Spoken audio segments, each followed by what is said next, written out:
and welcome. So 2 things before we start. First thing is, sorry if I sound a little bit bunged up, but I've got a cold going on at the minute.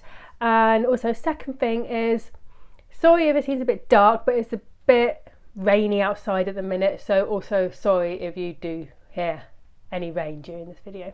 So this video is going to be all about how for about a year in the 13th century England had a French king.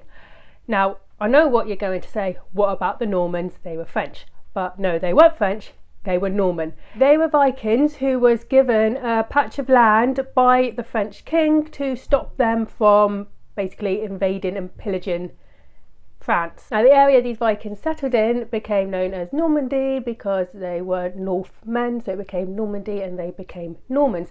And yes, they did start speaking the French language, but French was the main language at like the European royal courts at this time, and also it would have been easier to speak the language of the country that you was in, so you'd been able to do easy trade with them. But they never considered themselves French. They were Norman, and to call a Norman French would be really insulting to them, much like calling someone from Scotland English. Anyway, so the year is 1216 and King John is on the throne of England. And as we all know, King John was not a popular king. In 1215, John's barons had made him sign the Magna Carta, but basically as soon as he done this, John ripped it up and harried all the land of the barons that had signed it as well. Now this led to the First Barons' War. Now John was actually winning this war, so the barons decided that they would have to overthrow him. Now the barons didn't want England to become a republic, they still wanted a monarchy. So, showing just how unpopular John was and just how desperate the barons were, they turned to England's enemy, France. They invited Louis, the son of the French king Philip Augustus, to come to England and claim the throne.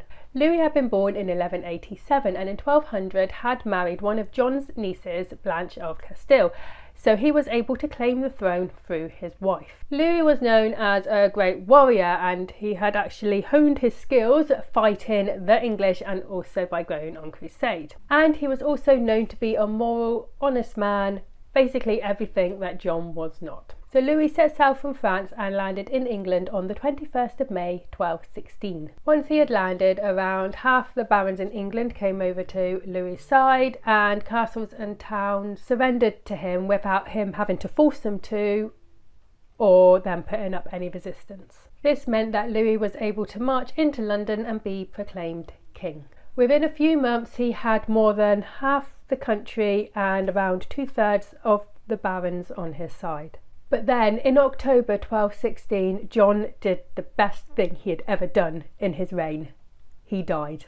Now when John died, he left 5 children, 2 of them sons and the eldest being 9-year-old Henry. Now the barons had no problem with little Henry. It had been his dad that they didn't like, and with little Henry being 9 years old, they would be able to help steer him in the right direction and be able to control some of his policies while he was king. They were also getting a bit fed up with Louis at this point too. So the barons started to desert Louis and move over to Henry. But Louis would not give up the throne of England that easily. So his father actually refused to send him any more money and troops, so he had to make deal with what he had. He tried to take Dover Castle, but he couldn't, and also his forces were defeated in Lincoln. Now over in France, his wife had actually managed to raise some troops to go over to England, but they were defeated in a battle off the coast of Sandwich. So in September 1217, Louis signed a peace treaty and went back to France.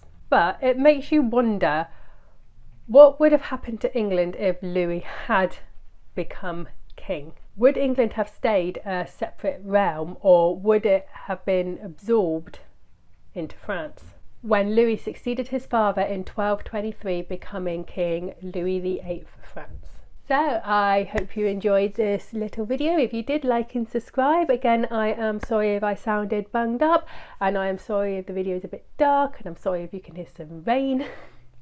Anyway, I hope you enjoyed this video. If you did, like and subscribe, and I'll see you next time. Bye.